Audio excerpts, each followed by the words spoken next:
Bed rest நல்லா எடுங்க. ஒரு ஒரு ஒரு 3 மணி நேரம் டு 4 மணி நேரம் வெயிட் பண்ணுங்க. 3 மணி நேரம் டு 4 மணி நேரம்லயே உங்களுக்கு தெரிஞ்சிடும்.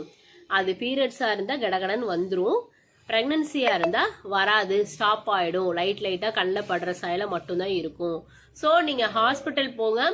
ஹாஸ்பிட்டல் போயிட்டு அது என்ன ப்ளீடிங்ன்றதை அவங்க சொல்லிடுவாங்க. பிளட் டெஸ்ட் எடுக்க சொன்னா பிளட் டெஸ்ட் எடுத்துருங்க. அதுல வேல்யூ உங்களுக்கு கண்டிப்பா ஹையா தான் இருக்கும்.